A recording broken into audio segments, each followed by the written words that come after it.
Greeting of the day to all the participants of today's webinar. Before we start with the proceedings plans for today, heartfelt apologies for the disruption of last webinar, which happened because of a major technical glitch owing to waterlogging in Mumbai and the server getting snapped, a situation which was beyond the purview of all employed backup miners. At the same time, my sincere appreciation for the patience shown by all participants. Moving on, at the outset, I extend a very warm welcome to all of you on behalf of worthy President of Dental Council of India, Dr. Dibyendu Majumdar, and his entire team. Being a link between the organizing team and the participants, I have an additional privilege of representing participants too. In that capacity, I also want to express sincere appreciation on behalf of all of us to serve for this visionary initiative of providing such a wonderful learning platform to dental fraternity, which is being utilized by both qualified professionals as well as young budding professional students who are still in the process of acquiring the qualifications. Before proceeding further, there are a few general instructions for the participants. Please make a note. At the time of registration, please provide complete and proper details, as only these can be used for generating certificates or CBE points. Since it is all software managed, so no request for any change or modification in these details can be entertained at a later stage. So please be very careful while you fill up the form, especially regarding the name and the email. An e-certificate of attendance will be sent on the registered email to all the attendees, but only those who have attended the entire session of webinar uninterrupted within 3 days. The attendees are advised to wait for this period and cross-check spam or junk mail or any such word. The attendance certificate will be provided to all participants. However, the CDE points will be awarded only to the dentists registered with the State Dental Council or Tribunals of India. No CDE points will be awarded to undergraduate students, international attendees, and non-dentists. This series of DCI webinar is free of cost for all the attendees. In case any queries or issues are there, please drop email at webinardci@gmail.com. Moving on, I want to say that as humans, we have situations which are not as per our liking or are beyond our control. Presently, mankind is going through a very turbulent time. COVID-19 has impacted each one of us. Entire human race is trying to find a solution to this crisis, and quite naturally, new approaches are being evolved at a very fast pace. Resilience has been a key virtue of humans ever since the time started. I am reminded of a quote by James Dean. I cannot change the direction of the wind, but I can always adjust my sails to reach my destination. This statement is immensely representative of the phase we are passing through, wherein we need to learn new approaches, unlearn unwanted things, and relearn whatever has been validated over course of time. We as healthcare providers have to act very responsibly and be ready so that we are not caught in the middle of a new line of transmission. It becomes imperative to protect ourselves, co-workers, and patients alike. Today's webinar will give an insight into how to do this with special emphasis on conservative dentistry and endodontics.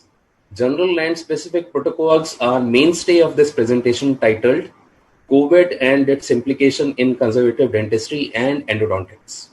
And the presenter is Dr. Mohan Bhuvaneshwaran. Dr. Mohan Bhuvaneshwaran completed his post-graduation in conservative dentistry from Government Dental College, Chennai. Starting his academic career in 2000, Dr. Mohan progressed to the designation of Head of Department of Conservative Dentistry in Dental Institute of SRM University, and later in 2013, he took over as Associate Dean. Presently, he is into full-time practice and he owns a multi-specialty dental hospital in Chennai. Personally, he is practicing only restorative and cosmetic dentistry. He is adjunct professor at Masa University, Malaysia, and visiting professor at Sri Ramachandra University, Chennai. He has very important responsibilities of General Secretary for the Indian Association of Conservative Dentistry and Endodontics, the President of Academy of Cosmetic Dentistry, India, the president of American Board of Cosmetic and Aesthetic Dentistry. He is preceptor for residency program for AACD, and he is president-elect Asia Oceanic Federation of Conservative Dentistry. He has more than 40 publications to his name. He is recipient of fellowship from Academy of Dentistry International and multiple awards. I can go on, but I need to stop here so that we can initiate the academic part. Before I invite Dr. Mohan for his presentation, I just want to say that last time technology failed us and we have tried to rectify that. This time backup servers are also there. So just in case any breach happens, it will take around 4 to 5 minutes. So I request patience on part of all of you so that we can switch over the server. And this is only in case there is some technical problem. Dr. Mohan, please. Thank you so much, sir, for those kind words. A very good evening to all of you, my dear participants. And once again, an apology from our side for what happened last week. And like Dr. Jagat told, we are well prepared, so such things would never happen this time. A big thanks to the Dental Council of India, especially the President, Dental Council of India, lovable President, Dr. Debendra Majumdar, sir, and Secretary, Dental Council of India, Saha sir, and his entire backup team for creating this wonderful platform for virtual education. Really, really nice that all of us could sit back at home, relax, enjoy, and then learn, especially during this situation. And I thank them for giving me this valuable opportunity of sharing what I know about this COVID here in this platform. I once again thank you, all of you, for taking your time out on this Sunday evening and spending the next 1 hour with us for learning about this COVID in our dental practice. At the outset, the presentation would go for 45 to 50 minutes, and we got a feedback also that all of you are expecting a lot of question and answer session to be there.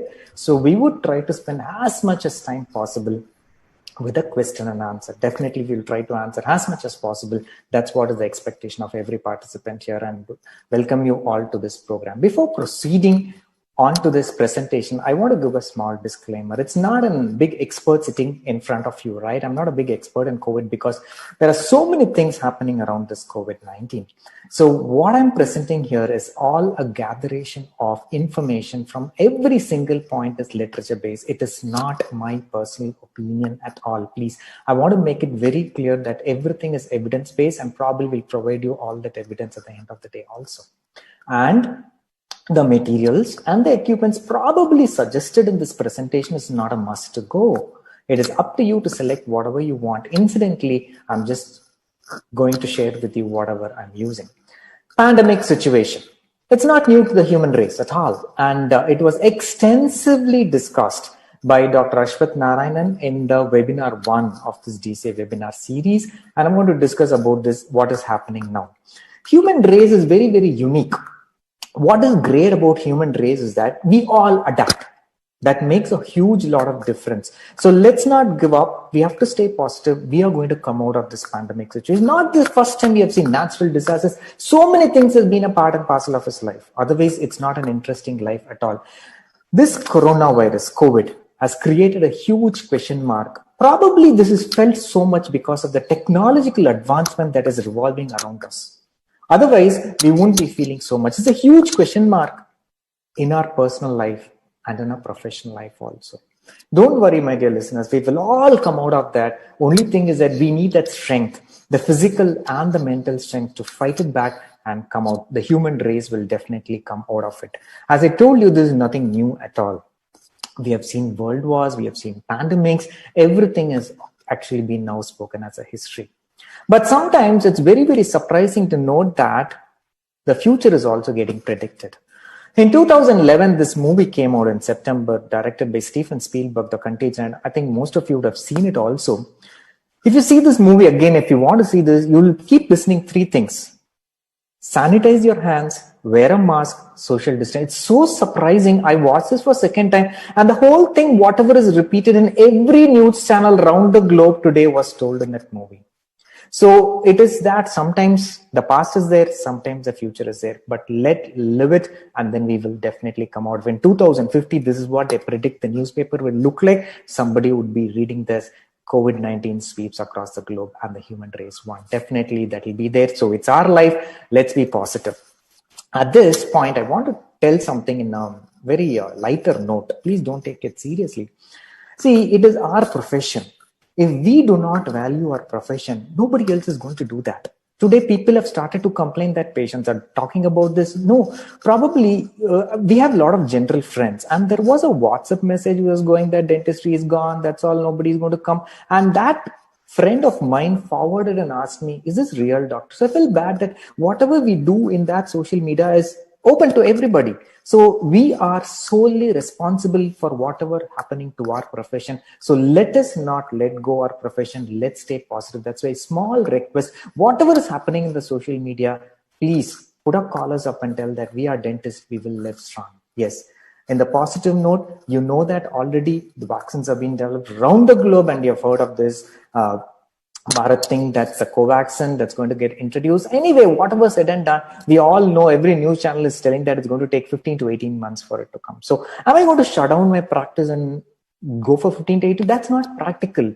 Let's be practical all about it, right? So we have to start practicing and we have to find a way out of it. There are a lot of things coming up daily, and only thing is that let's stay positive, let's be practical.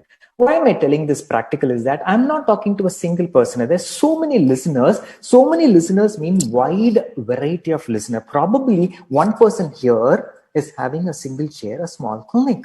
Another person having 3 or 4 chairs. Another person having 12 chairs. Another person working in the college. So I cannot address to one person. I'm giving a wider perspective for everybody to use. It's not that I tell you, come on, buy an instrument. This equipment is 2 lakhs. I don't think the smaller clinic is even going to be bothered at this stage. So it's my duty as a presenter to make sure that everybody sitting down here is getting benefited. So I want this presentation to be as practical because that's what everybody is looking at. Probably when the lockdown started, right? The lockdown started, we shut down the practice. But now the question is that, is it going to be the same way we practice, or this lockdown has made a huge difference? Yes, initially it's okay, but now it's gone past. At one stage, everybody keep telling that we have to start learn to live with coronavirus. So we have to find solutions. I feel that now time has come to find solutions, and it's not that you're going to start a brand new practice all over again, right? We all have our practices. We have to adapt ourselves so that we do the best practices so that we are not going to get infected by the COVID-19 virus. So that is going to be the aim of this presentation. So this topic, right, COVID and its implications, conservative dentistry and endodontics, what is every participant looking at this is aerosol. Because 99% of our practice is general practice and revolves around restorative dentistry and with the aerator handpiece. I don't know, at least for more than a year, whenever I was lecturing, I used to tell that I want a day when the aerator handpiece has to be in the lock and key. It's come true now. Actually, I don't know, in the right way or wrong way, it's come true now. Actually, every time I spoke that enough of this aerator handpiece and cutting dentistry, we all feel that only if we use the aerator handpiece and do something can we charge. It's like that mechanical working. How much is the medical component of dentistry actually playing a role? No. Why is that always when we do a procedure and then we charge a patient? No, the concepts have completely changed for more than a year. This is not the first time I've been talking like this against an aerator handpiece. But now it's gone. It's like a bomb. It's blasted. Everybody's telling that. I personally told so many forums that put that in lock and key. Don't even touch it. So let's see. The whole presentation is going to revolve around this. Everybody's looking into answers. I know that I got a lot of feedback that everybody's looking at answers. What is this aerosol? So before starting, this is one of the recent thing where I think everybody knows this. Is not new. In every news channel it was that 239 scientists around the globe has presented a study, a collection of data to the WHO, World Health Organization, stating that COVID could be airborne, right? Now, if it is airborne, it's going to take a completely new dimension. So these scientists are very clear. They have made it very clear to them with this article, and they have suggested an airborne transmission may be possible, and probably when aerosol procedures are being done. Can you see that? I've highlighted them. So this is going to take a complete turn if it is airborne, and then we have to modify our whole life and our profession accordingly. That's all. It's not that nothing's going to go away. We have to learn to live with this, and that is what is we are looking into it. So before going into the actual presentation, like Dr. Jagat told, I'm going to discuss on the general protocols and the specific protocols. I'm going to discuss a little about this COVID.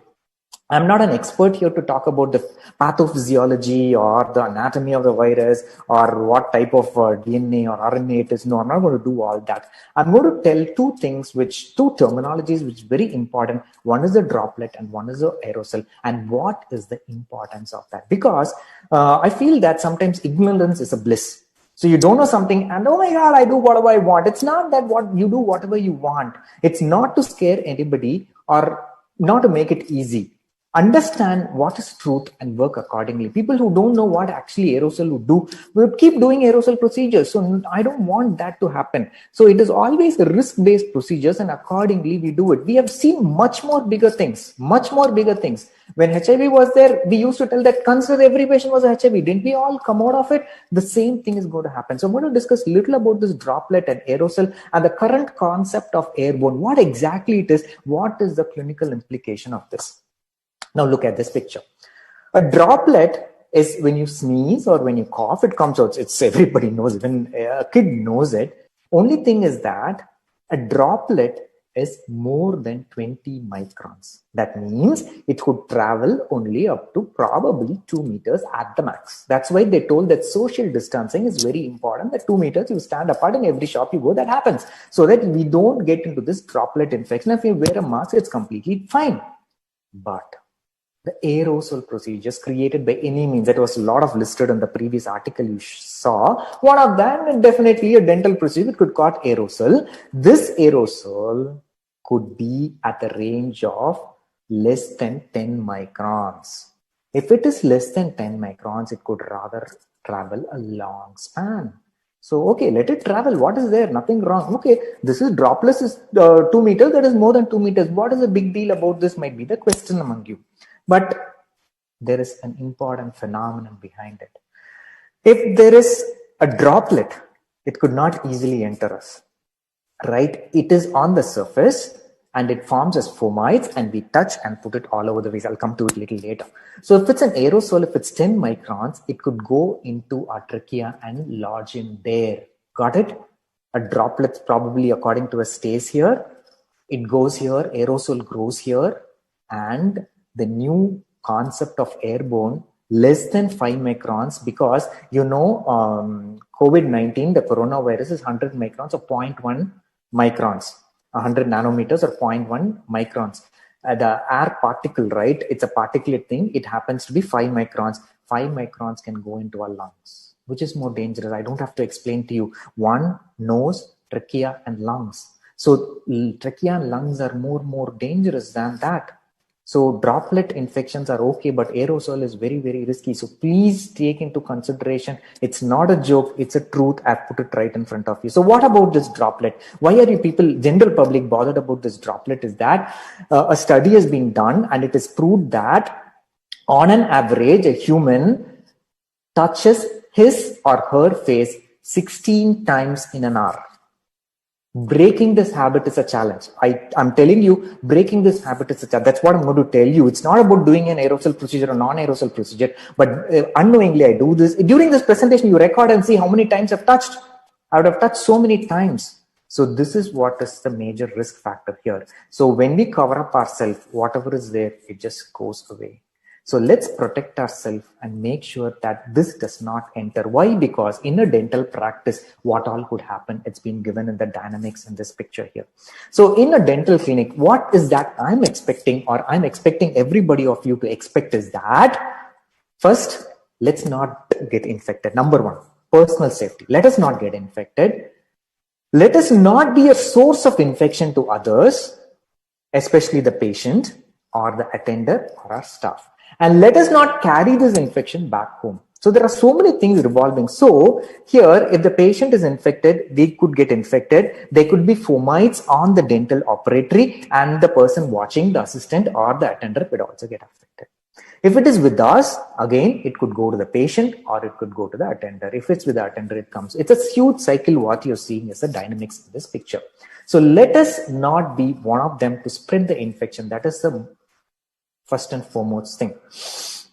The next thing is that there might be 3 categories of patient: the normal, the asymptomatic, and the symptomatic. Symptomatic. Am I going to treat a symptomatic? Oh, no, I'm not going to treat a symptomatic. Am I going to tell that? Then there is no ethics in our practice at all. Today, Center for Disease Control has clearly stated that you can treat a symptomatic patient. Who told that a patient is in hospital admitted with COVID today cannot have a toothache with a swelling? Then who's going to see him? If you're not going to see him, it is my profession. Definitely, if I get a call from a friend's hospital that I have a COVID patient who's just suffering from a dental abscess, come on, look at it, I will go. That is what is a COVID warrior. Nobody, even CDC has told that you cannot treat an symptomatic patient. But symptomatic patient coming to our practice is going to be very, very few. So I don't think any symptomatic patients are going to come. So coming on talking to the regular day-to-day practice, a normal person who doesn't have anything and patient who's infected but not showing symptoms, how will you differentiate? No way. No way. So normal and asymptomatic are the same. That is why every patient who's coming to you may be infected with corona. We don't know. So we have to take care for everybody. Only thing is that study has told that asymptomatic might not transmit the way the symptomatic patient is doing. So that is the only good thing. So please, there is nothing called as normal. Let us consider that every patient is asymptomatic and we are taking care of them. It's slightly disheartening with one study that you see here. It was done in King's University London and submitted to the WHO probably last week. And WHO is the World Health Organization is reviewing it. The antibodies that formed against COVID is slowly weaning off. By the 100th day, probably we are ready to get infected again. So people who had COVID, lot of possibility they might get infected again. So maybe time is the answer for this. They may not be as symptomatic as they were for the first time. Maybe it's also there. So here again, some hearts would ask a question. So what is the role of vaccine again? Do I have to get a booster dose? No, you have seen that it is 8 months now and we are still unclear about this virus because there is something called as patient zero. The first patient was affected. They've still not figured the patient zero in China because there are 2 patients. One was in the live market, a lady. Second was an Parkinsonism patient was admitted in the hospital. They have still not figured out who got it first. So we are in such a very, very nascent stage here, not knowing how to do it. But let's live the life with it. So let's go on to the presentation. This presentation, like Dr. Jagat told, it's going to have the general protocols and the specific protocols. General protocols, the webinar 2, Dr. Dhirendra Srivatsa, the oral surgeon, beautifully explained about all general protocols that has to be followed. So I'm not going to go in depth of these general protocols to be followed. And whatever I'm telling is that it's not that super expensive that you're going, oh no, I'm not going to buy this. I always feel that it is a waste. At the end of the presentation, if somebody's telling that, oh my God, it's not for me, for somebody else, then you've wasted your 1 hour time. So please clearly watch what I'm telling. Every time I'm going to give you some options. If you're okay, buy this. If you're okay, buy this. If you're okay, buy this. So it is, as I told you, going to be practically applicable for every one of you listening here, right? Coming on to general protocols, as I told you, if you had already listened, it is just going to be a brush up. For a person who's listening for the first time, it's good. So these are the 2 products which most of us, 99.9% of us, all of us already have, these hand sanitizers and the surface disinfectant. So I'm not going to go into the depth of it. So please make sure that we already wash our hands, absolutely nothing wrong into it. And we also sanitize our hands with the whatever Sterilium is the product here, and we have a lot of surface disinfectants available. So make sure that whatever surface is there, try to clean them up. At this point of time, I would also like to give one small advice. Probably I'm also that kind of guy who put a lot of small toys in my operator. Try to remove them all. Try to remove whatever, like this table is there and it has too many things on it. Make it clean wall, clean table, so that you don't have too many things to keep cleaning. So keep it clean. That's very, very important. The next thing is that your front office, regulate the entry. I'll tell you, it's very, very psychological for the patient, right? Yesterday, one patient asked me, oh, you will check only for me, not for my attender. So This machine, what is the thermal scanner? All of you have seen it, using it. I'm not sure if it's going to work or not going to work. But psychologically, the patient gets the feeling that this hospital is systematic. They are not bothered about themselves. Oh, they always feel that I'm not infected, I'm clear. Is this guy infected? That doubt is always there. So when you check them, they feel that. See, it is also, give you a small example, general life. If two people are going in the car and they're drunk and they see a red siren there, that means a police is there. They don't even know the police is there. That's the car. They want to take a different route because they want to be safe. That is all psychology. So human psychology is that if you keep checking everybody, they believe that you have a system to be followed. So point number one, make your front office and your front office staff clear cut of what is happening. Every patient should be monitored and entered. Please make sure that mask, you can have a lot of banners that come up, you can stick them there and tell that, okay, come on, all these rules and regulations, only one attender per patient, strictly by appointment, and social distancing and hand sanitizing there with foot control, and this thermal scanning. This thermal scanner is available from 4,500 to 5,000 rupees. So please buy one of these. It's very important. I'm not sure if they are really going to work, because a patient drops in a Dolo 650 and comes, you're not going to check. It is not for that. It is for the psychological belief for everybody who's entering your office, and the hand sanitizer. So your front office should have a hand sanitizer, and the receptionist wearing the head cap and the mask and probably the face shield, and sitting down in the reception, clean, neat, regulating, making entry of everybody who's entering your office. So do that. It's very important.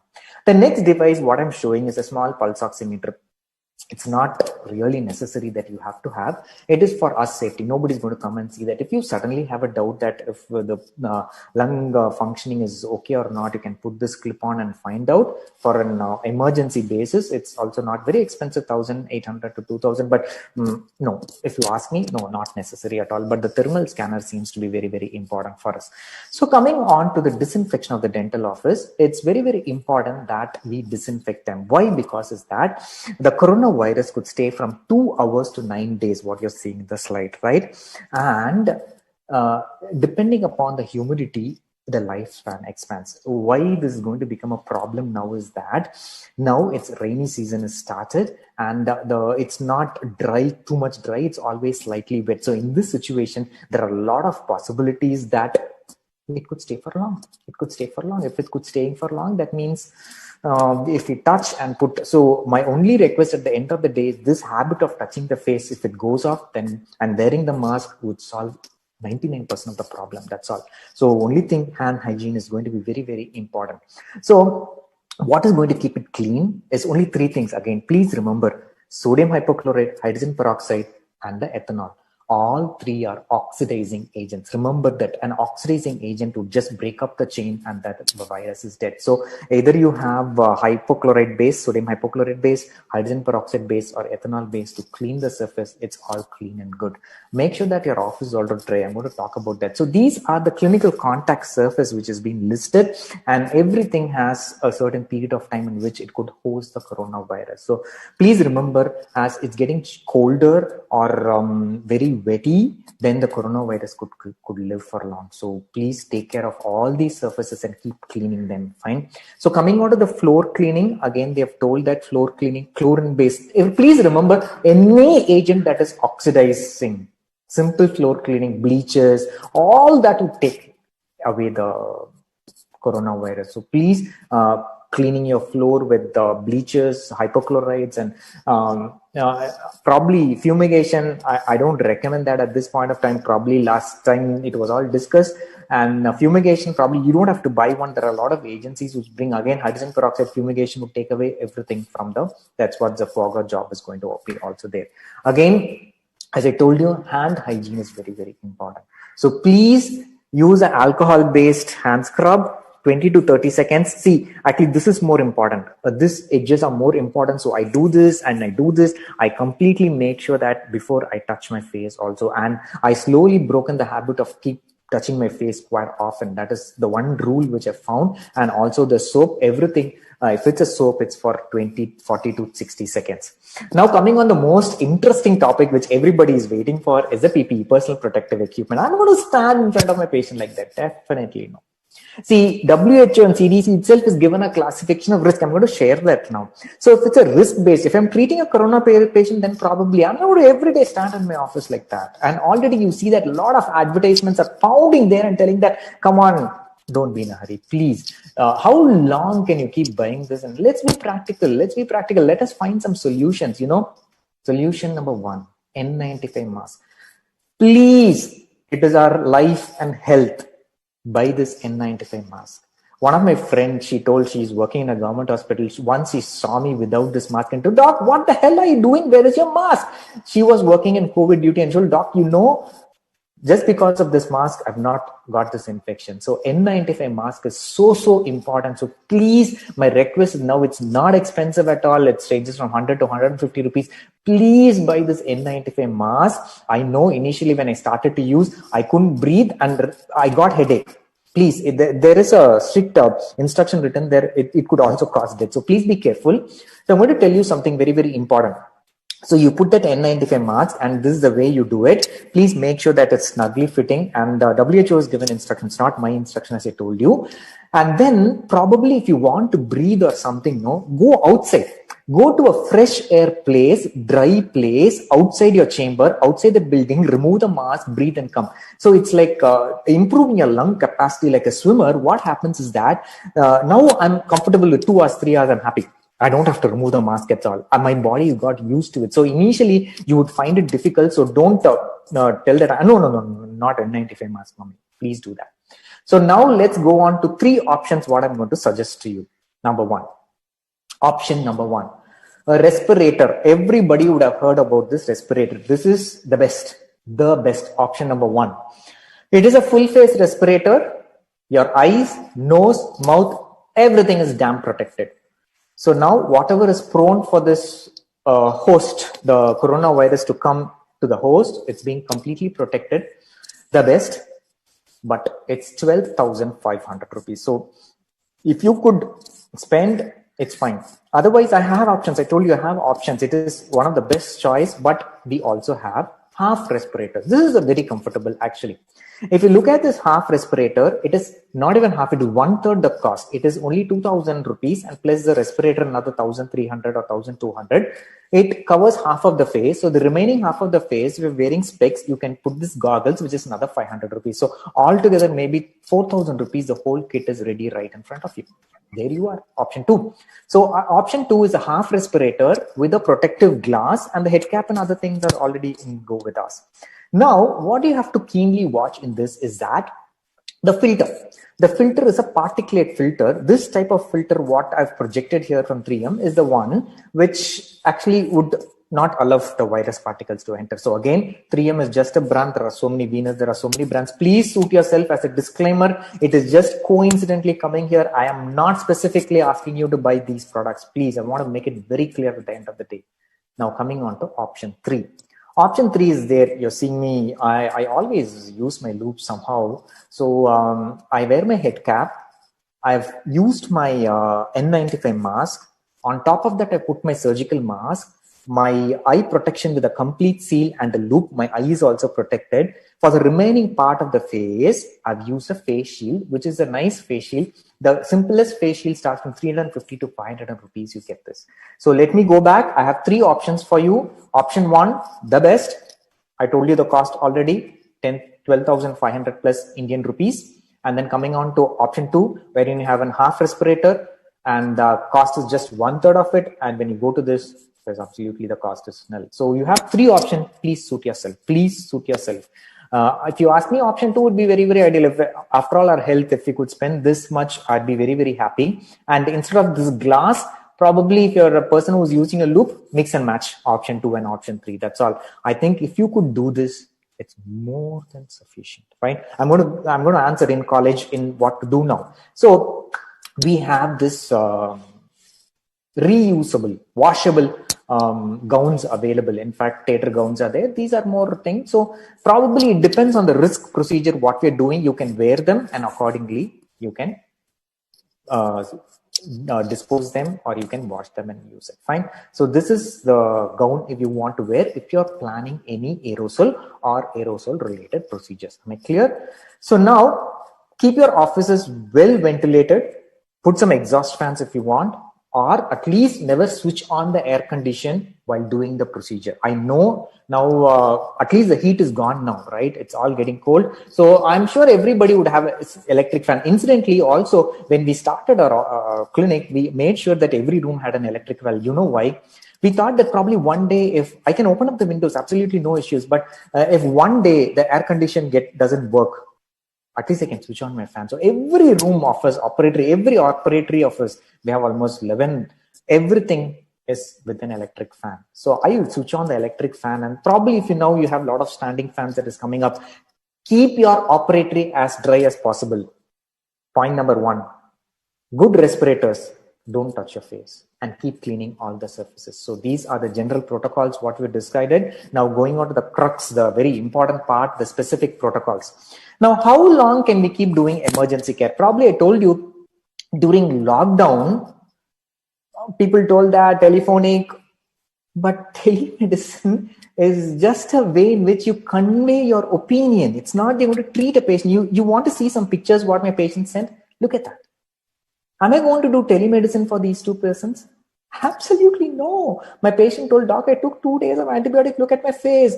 My patient told, doc, we're all playing in the terrace and look what's happened to my son. Can I tell that I'll do suturing virtually? No, it's just not possible. Just not possible. You have gone past the stage now, and it's no longer we can just only provide emergency care. We have to start our office and we have to get moving. We have to find solutions.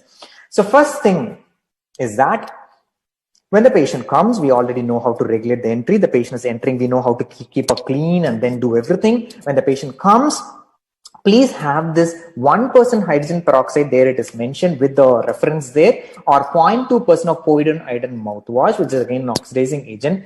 Ask the patient to rinse once. So the viral load is a amount of virus present in 1 milliliter of the blood.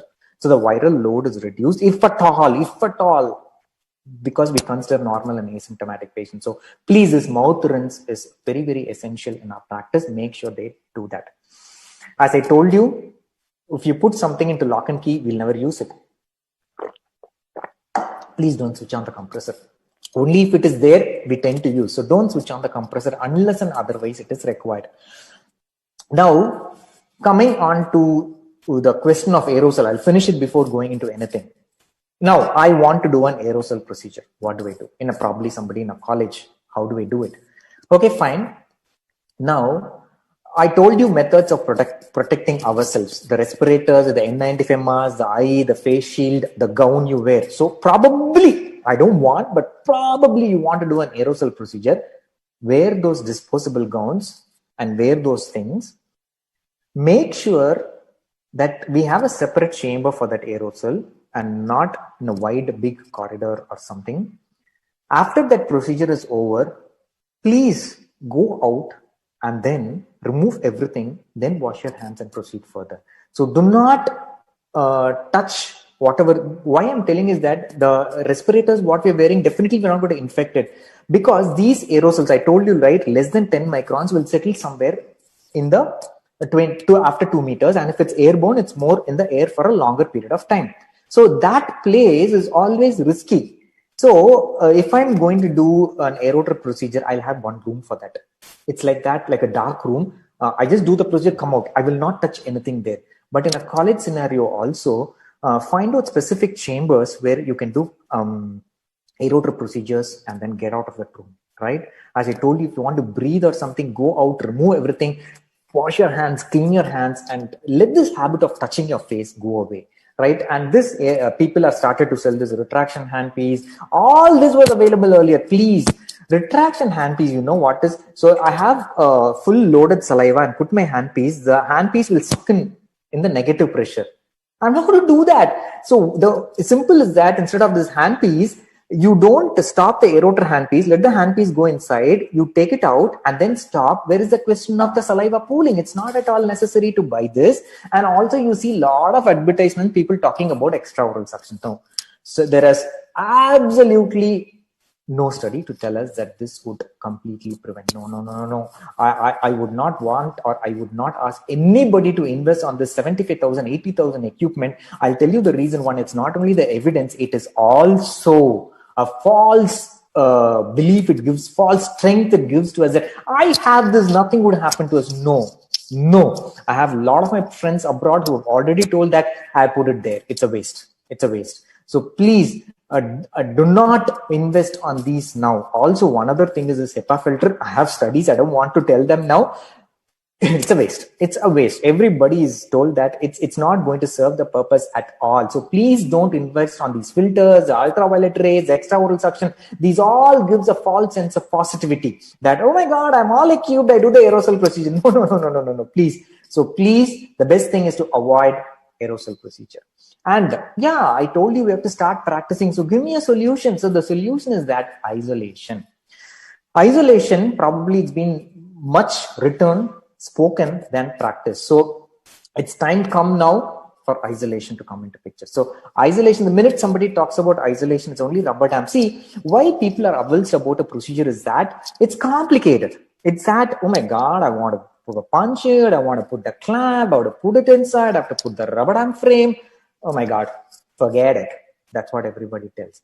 So innovators find innovative solutions for this, and Optidam from Kir introduced without any of these, but the more popular one which is easily available to us is Optidam, because I also use it. Incidentally, I'm again mentioning, it's all a disclaimer, it's up to you to select whatever you want. Rubber would be the best, but here we have a good solution for everybody who's listening here is this Optidam.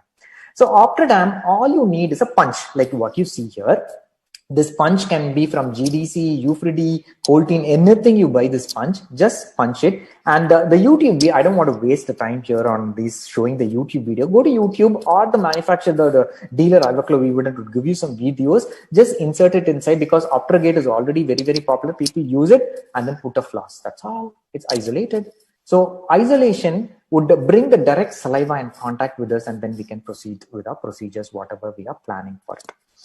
Again, all these are not procured now by me.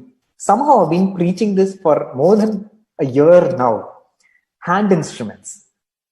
I don't know. It's for exam, drawing pictures, and that's all. Nobody even uses. So I actually still believe that hand instruments are very, very important for that. So 90% of the job can be done with this excavator and the hatchet, what you're seeing, right? We can beautifully remove all the caries, soft caries, whatever you want. If it's probably an emergency care, what you're doing, you can beautifully remove all the soft caries and do a restorative work with this patient. And this chip blower also. Now with the advent of 3-way syringe, I think even the kids now, the first year and second year, I don't even know if they're going to buy them. I bought them as an undergraduate way back 20 years back. I still have one. My other co-doctors would used to make fun, but now there are 2-3 of them, only I use them, now everybody is using them. So please, all these were there with us, only thing we are revisiting them. Like life is a cycle, we are just going back to what it was there. Now coming on to the aerotor handpiece. So CDC doesn't recommend all these procedures because they would cause aerosols. But again, if I told it's not a strict no, if you want, you can use, but make sure that at least you don't use the 3-way syringe. The triple syringe should not be used. Okay. So please make sure that strict protocols are being followed when you use a aerotor handpiece. So what is the alternate? Alternate is that an electric handpiece. Electric handpiece is also being used widely in restorative dentistry. It's not very, very new. We've been using this for quite some time. An electric handpiece, again, CDC tells that this also causes little bit of aerosol, but not to the extent of what aerotor causes. So we can use this electric handpieces, which are very, very easy, and have a few of them. So these are the Blue Ring electric handpiece. So if you want, you can invest on this. But this electric handpiece, again, with the motor cost you 1.25 lakhs, but it's okay. I have another option for you if you're looking into it. So what is this? A blue ring, green ring, and red ring, what I was talking about is that the high speed, the electric motors, the NSK1 is a good one here. I want to mention that. That is 1:5. That is, it increases the speed by 5 times. And the blue ring, what you saw here is 1:1. It is perfect. So these are the things it can do. A high speed can do a crown prep, cavity prep. Actually, we started recommending them a year and a half back itself. So it is time to go here. Now, if you remember, I told you life is a cycle, right? So we started with hand motors. They went to micromotors. Even as a final year BDS student, I did cavity with micromotor handpiece, right? And then aerotor came only in a post-graduation. And then today people are talking about slow speed and ultra slow speed. So it's a huge cycle which happened is because of this, because this electric handpiece gives a very controlled preparation. Today we are talking about less and less tooth structure removal, so that is why electric handpiece are being preached. So if you tell that, doc, I cannot invest so much, give me a solution, I have a micro, I'm sure I'll just go back, I'm sure people would have this micromotor for polishing, right? All you have to do is buy this 300 rupees adapter, put it onto your micromotor handpiece, your air rotor burr gets into this perfectly. So at this point of time, if you do not want to invest on any of this, buy this adapter and start using for preparation. I'm not talking about any crown preparations now. Nobody's going to do a crown preparation now. If you're going to do some cavity preparation, this will definitely be there. Don't worry. It will not create any heat and pulpal damage. That's a question I've always been getting, because these are all slow speed, high torque instruments. You're going to sit on them and push all the power that would create all the heat. Now, coming on to the restorative materials, if I'm doing an emergency care and I just patients telling, doc, I don't want to do anything major, just seal it off. So this Cavit G is a wonderful non-eugenol based product from 3M. So it is cool. You just put it off, it's going to stay for some time. So this is a temporary restorative material if you're looking into temporary solutions. Otherwise, there is another option. Now GC has come up with a hybrid glass ionomer. Actually, if you go to the instructions recommendations itself, it's tell that non-stress bearing class 1 and class 2, but it could be a long-term temporary. Definitely, I would not suggest for a class 2, but if you're looking at that, okay, I don't want to, if you feel that your area is in containment zone and you're not supposed to do any practice and something, you excavate, no handpiece, nothing, you excavate, put a Teflon tape on the adjacent tooth, put a small wedge packet of GAC. Right? This would stay for 1 or 2 months. Later, call back the patient and then do it, and then do whatever permanent restorative procedure. So this product from GC, the hybrid glass ionomer, what they have told is that they have 2 types of polyacrylic acid and 2 types of glass fillers. They've improved the strength. So it could stay for, I would classify this as a long-term temporary. At this point of time, it's very helpful for us. You can probably buy this material and start using them. Probably you're okay, doc, I can have a micromotor handpiece or electric handpiece. I just want to prepare the cavity, because I told you, how long can I keep waiting? No, it is time we start practicing. So if you want to do a retentive cavity and I don't want to do any adhesive procedure, here is a solution. You have an alternative to silver amalgam, Centeon N. That's a self-cure composite. But still, there are no restrictions in doing an adhesive procedure at all. There are articles which are published that tells you that if you want, be quick. Put one universal adhesive at a bulk fill composite and finish the job in a posterior rest. I don't want to keep the cavity open for too long. So you prepare the cavity under isolation Optodam, and then with the electric handpiece or the micromotor handpiece, prepare whatever you want. Either you do an adhesive. Only thing is that keeping the time short. That's all we are looking at.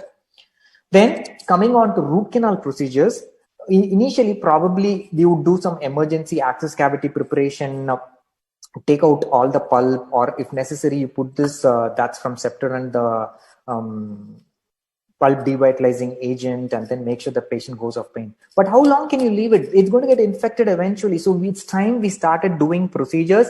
So I have one product that's from Septodent, another product, the EpexCare, that's a calcium hydroxide for infected cases. That's from Ivoclavivudent, and this from Septodent, which beautifully takes care of the infected and the vital and the non-vital. Now, we all have these endomotors, which is very, very helpful. Only thing is that coming on to instrumentation and irrigation, sodium hypochlorite is still the gold standard, but we cannot use this ultrasonic now again because it causes a lot of aerosols. So here we have a lot of instruments which are lesser in number. Probably instead of 3 instruments, they cut down to 1 or 2 instruments, which would clean up faster and do the root canal procedure. Okay. So finally, before finishing on, I want to talk on magnification. At this point of time, this is not the right time to go and stress on magnification, but loupes are okay. I already gave you an option, but this magnification loupe would cover up your eyes, but actually working under my microscope at this point of time, I don't know, because the eye is more open. There are shields that are available. You make your choice. You make your choice. We have already discussed, you know the risk factor, and accordingly make the choice and do it with a microscope. Fine. Now, the patient going back home, earlier probably when I was doing a presentation in April, I told have a watch on Brufen, but now they told that Brufen is okay. So acetaminophen, ketorolac, all this, even ibuprofen under watch, you can give it to the patient. So the whole aim of the practice, what we're looking is to reduce the chair side time, right? Make it as quick as possible. And if necessary, you can do the procedures with depending on the procedural risk, you equip yourself, you protect yourself and the environment. I've been elaborately described on that. Protect yourself with a lot of options given. You have a lot of material that have been discussed. Make your choices wisely and accordingly you do that. So once a patient goes off next, you disinfect completely. That's very, very important. And as I told you, the webinar 2 beautifully spoke on disinfection, sterilization. That's one more thing. If I'm going to do an indirect, now digital impression makes a huge impact. But if you're making an impression, please make sure that it is sterilized, disinfected before it reaches the laboratory. So I would suggest this PROCEP. I think Dentcare Laboratory is the one which gave us this benzalkonium chloride, which is beautifully disinfecting our impression. Fine. So now when you're going back to sweet home, please, it's not funny. We are in the high risk group. Have one disinfectant outside your house, or at least before you enter. Completely wipe off all your hands. Never allow anybody to touch you. Remove all your clothes. If possible, wash your face, hands, everything that was exposed with the soap, or have a bath also. Absolutely no problem. And wear a new set of clothes. Again, when you come to the clinic, I would suggest that you wear a surgical outfit. Again, not the complete PPE, at least the scrubs. If you don't have the scrubs, if you have any old t-shirts and the track pants, wear them and put a gown on top of it. It's simple solution. I don't want, as I told you, I don't want anybody to spend. So when you go back home, please follow these procedures. So in conclusion, this is again from WHO. This is standard precautions at all time. Whatever turn, twist the coronavirus is going to take in the near future, please follow them. Hand hygiene. So all these while, hand hygiene and touching this face, I told you touching this face habit has to die. And the mask would definitely, the respirator options what we gave. And you told that WHO itself clearly tells that PPE according to the risk of the patient and risk of the procedures what you're doing. So please make your choices wisely. Have good, safe, best practices with disinfection and sterilization protocol, waste management, at the same time taking care of the environment. That's very, very important, because we all in this profession also have a social responsibility. It's not that blindly, okay, everybody's financially bad now, that's because I want to start. No, it is our duty to start practicing. It's no point that tell, no, don't practice. It's time we start living with this and we learn how to live, and we are going to adapt ourselves. So please, let's stay positive. Our profession will survive. Everything is for everybody. It's not for me, it's for everybody. So let's stay positive and let's come out of it, and let's live a beautiful life with this, and we will be able to do the best practices in dentistry. These were the few references. Could definitely share them so that it'll be available for you. And thank you so much for the patient listening. I think I went 3 minutes away, but still we will definitely take up a lot of questions. So those who want to leave can leave. Otherwise, if you want to get, stay tuned, because we are definitely going to go past 5:10, 5:15 in answering questions, whatever permissible within my limits. So stay tuned. Thank you so much.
Hello.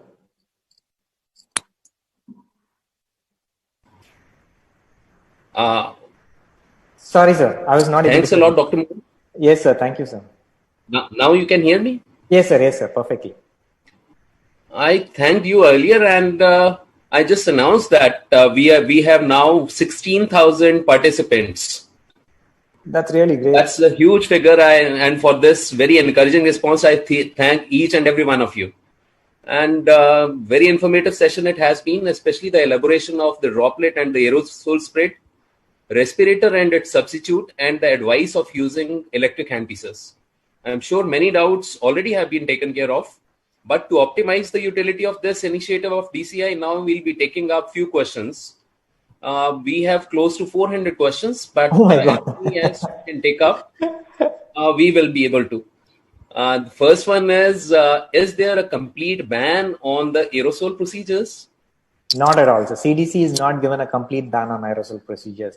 You can do it. Again, as I told you, probably if you have 2-3 rooms with you, pick up one room in which you do an aerosol procedure.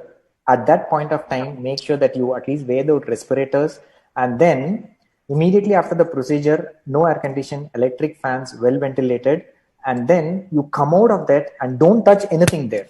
Don't touch anything there. Anybody touching there, cleaning up should wear gloves, even your assistants, and then the patient also leaves. So identify a chamber in which you do an aerosol procedure, in which there is no air condition. Just put the electric fan. That room is at least ventilated, and allow it for some time. Only thing is that the respirator and hand hygiene will give a good thing. And of course, you need to wear that gown. So now for all procedures, I would suggest the respirator, the full coverage, whatever you want, 3 options out of the 3 options, whatever you want to do, you do. Probably if you're doing an aerosol, wear that additional gown and then proceeds. Then you dispose that gown off. In that context, only another query is how effective are extraoral suctions? No, not at all, sir. Not at all. I have literature support and have my own friends. I don't have one, but I have my own friends. See, sir, let's be practical. I have the patient. Sometimes we find it even difficult with the chair side interfering with our vision. Haven't we felt that? Yes. So now my assistant puts a suction. In addition, I have an extraoral suction. How close can you keep an extraoral suction to the patient's face?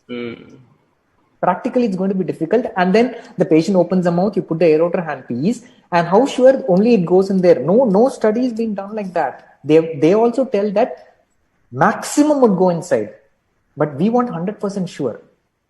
So at this point of time, if you ask me personally, no to extraoral suctions.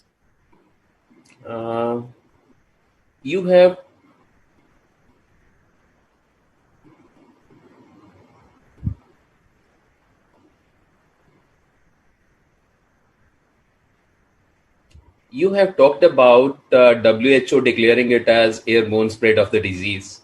So do you think it is necessary to have fumigation of dental office after each and every procedure? I'm sorry, I want to repeat. I mentioned that 239 scientists have given a report to WHO. WHO is still not. If WHO accepts that, the whole scenario is going to change. So now the difference is going to be, I told you already the droplet size, right? So aerosol, after 2 meters, it will fall, drop down. That is what? Droplet. It just drops. So a thicker drop greater than 20 microns will drop within 2 meters. Aerosol 10 microns will go farther. 5 microns means it would stay in the air for a longer time. So doing aerosol and airborne is almost the same. So if you ask me for fumigation, I don't want anybody to buy any extra equipments at this point of time. Please, we all know that huge economic. That's why it's very specific each time I mention something. There are some agencies which would come and do fumigation. So if you want, that will be very minimal cost. Once in a week or if you're doing an aerosol procedure or something related with the handpiece or something, get it done probably once in 3 days with hydrogen peroxide. Actually, to be on a lighter side, we did once and see what all could happen. We have a fish tank also.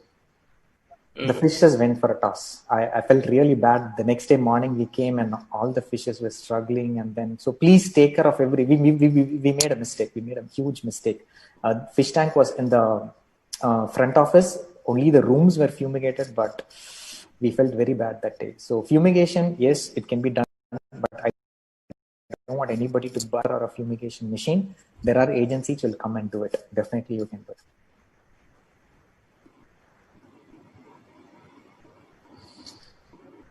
There's next query is how do we disinfect our loops and photographic mirrors with a good question.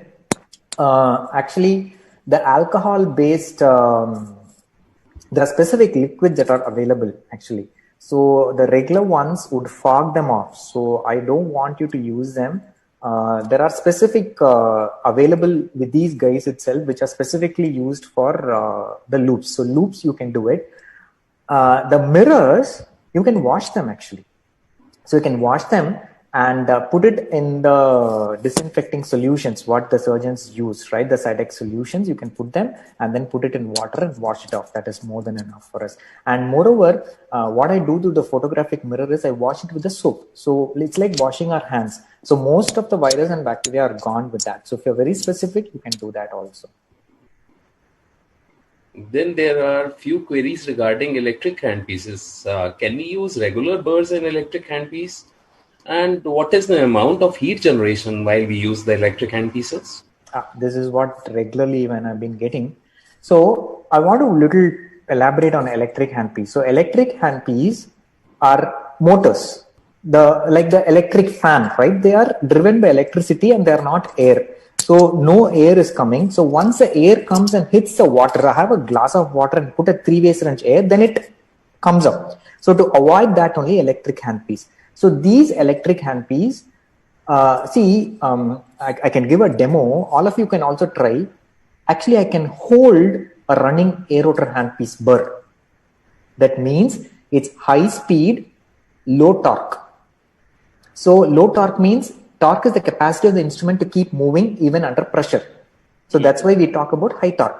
So even if I press it hard, it will not stop cutting, it will keep cutting. That is the meaning of torque. So our air rotor, since it's high speed, if high torque is given, poof, gone, everything is gone. That is why it is high speed, low torque. So what will happen, I'll tell you as a student, even probably I use an old diamond burr and I know it's not cutting. We press hard and keep pressing. What will happen? More amount of friction is created. Friction would cause more heat. That is what is a myth. Everybody tells that, oh, no water. Water is a coolant for a high speed. Cutting granite probably. So when the torque is high in slow speed, it will smoothly cut like a butter without generating heat. When would heat come? See, if I have a knife and a butter, it smoothly goes. If I have a knife and a stone, you see some sparks. Friction. So the friction is the causage of heat and not actually what we are thinking. So it's a huge myth. Probably as a conservative dentist and endodontist, we can easily understand the torque principle. So all these handpieces have a good amount of torque that even if it's slow speed, it beautifully keeps cutting. So don't worry about the heat generation. The next part of the question is that, can I use the air rotor? That is what I'm telling you. Today, you can't go and search for an instrument within micromotor burr. The electric handpiece are one, it is that regular micromotor polishing handpiece head type. Other is a friction lock. So I have the friction lock type electric handpiece, which you just insert your regular air rotor burr. Otherwise, I showed you a small adapter, which is less than 300 rupees. You just put it into the electric handpiece and put your burr, suits you perfect. So if you have an already polishing handpiece, a micromotor handpiece, please buy one of those. If you feel that you don't want to spend anything right now, I'm more than happy. You can do good cavity preparations with them, and then not a crown preparation, definitely. A good fair amount of cavity preparation, do your restorative work. That's what, this is the restorative component of it. Another important query is, in the present times, isn't it better to switch over to indirect restorative work, as that will this will initiate a huge discussion. I'm a hardcore restorative dentist like Dr. Jagat. Dr. Jagat has been my good well-wisher and been supporting me through my entire career. He knows so much about me that I can't tell you that I have a medium-sized shoe, please cut your leg and wear. Right?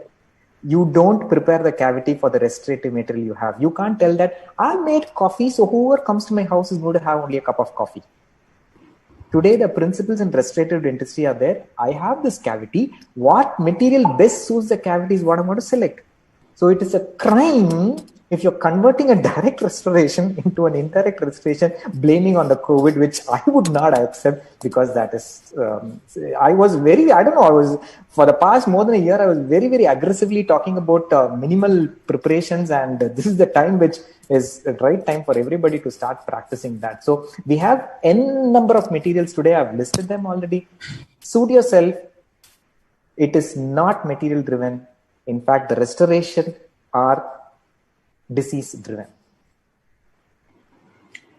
And in case indirect restorative procedures are being taken up, is universal adhesive a good alternative?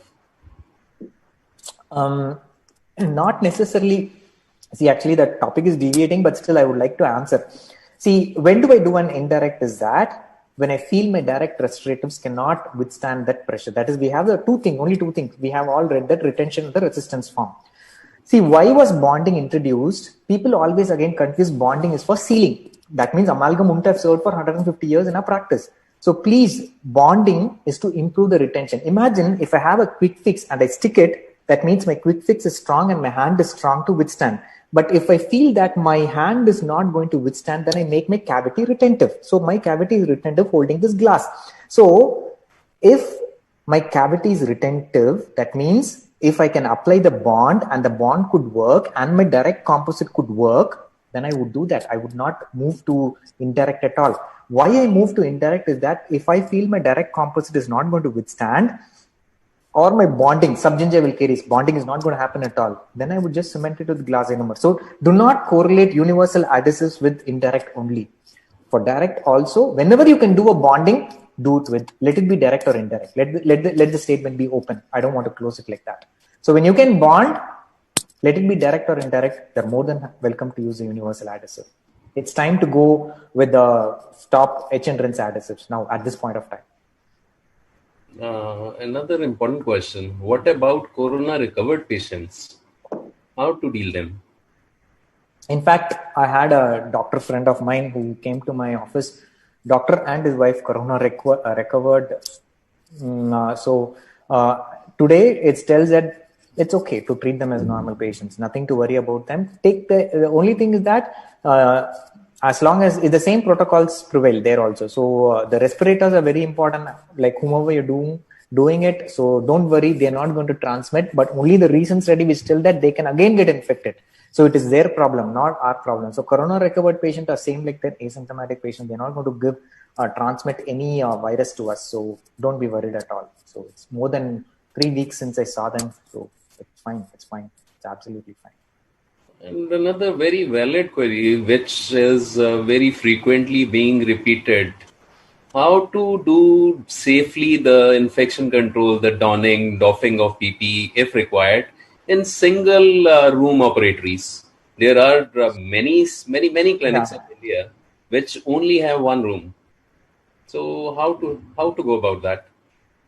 So I'm sure even the single room, they would definitely have a small room for sterilization, other things. So it would be better when required, you do that. And I would strongly suggest one thing. Probably if you're decided to do an aerator procedure, right? So you have 2 or 3 patients who are requiring some sort of electric handpiece or aerator or whatever it is, schedule appointments. Fine. You go to that operatory. So as I told you, point number 1, you come from the house with this outfit. You have a different, if you're having surgical scrubs, it's okay, a track pant and a t-shirt. And then wear the reusable gown, right? That's less expensive if you ask me. Go to that room, sterilization room or whatever room, wear that and wear that respirator and schedule the appointment. Fine. Now you have 2-3 patients lined up, probably for the end of the day, not at the beginning of the day. So at the end of the day, you have these patients lined up, and strict protocols you follow on the face protection and yourself, and give instructions, or even I would love to give a glove to the patient and the head cap to the patient, and then tell the patient, don't touch anything, wash your hands, wash your face, go home, wash your hands, wash your face, and do anything. So 2-3 patients I see, and I'll strictly make sure that nobody touches anything. The next day morning, before starting the procedure, try to fumigate your chamber. Or at the end of the day, you call someone to fumigate the chamber, and then the next day you're all ready to go. That is the only way we can do it. And please don't switch on the air condition at that point. It's okay, you sweat rather than you have these particles, because they live longer when it's very, very nice to them. So please don't switch on the if you don't have the electric fan. I know a lot of false ceilings are there in clinics which are low roofing. A fan would be a problem. So now you can't struggle calling an electrician, putting the fan. You have standing fan types, are very cheap. Have them, use them. That would be better. So that is the only option. We have already crossed the time, but one relevant question for our specialty. In present times, what do you prefer? Single sitting root canal or multiple visits? Again, though I don't practice root, sir, actually it's all dependent on the case. If possible, just finish it off in single sitting and send the patient off. That's more nice for you and for the patient also. But if it's an infected case, we're not going to do that in single sitting at all, we know. So according to the case, whenever there is a possibility, finish it and send it off in one stroke. That's all. That is my recommendation. Fine. Thank you, Dr. Mohan. Thank you so much for... I should thank for this valuable opportunity. It was a pleasure. The participants, I express my sincerest thanks. I can read their messages and I know how appreciative people are. So thank you so very much. Thank you, sir. Thank you for the participants and for the DCI. Especially Mukesh and Kushal and Virendra, sir, who have been backstage. We have to mention them, sir. Entire team. I don't know the other people's name. Virendra sir, Mukesh and Kaushal and Virendra sir have been really, really hardworking. I should thank them. Yeah, really appreciative for all the backend team. Everybody of that. Very important. Now a little announcement. In case any candidate, any participant faces any problem, just wait for 3 days before sending out a call for help. And after that, you can contact at the email I mentioned earlier. Next webinar will be streamed live on next Sunday, 26th of July at 4 p.m. Please mark it on your calendar. And the presenter is Dr. Balaji Manohar, who is a periodontist. He's principal, professor and head department of periodontology at Kalinga Institute of Dental Sciences. And I request all the participants to fill in the feedback form that you will receive immediately after the webinar. At the end of this webinar, I express my sincere thanks to DCI President Dr. Majumdar, Secretary Dr. Saha, Webinar Subcommittee, and everyone associated with this endeavor. And most important, I thank each and every one of 16,000 plus participants for being with us. Hope to see you all next week. Till then, take very good care of you. Namaskar.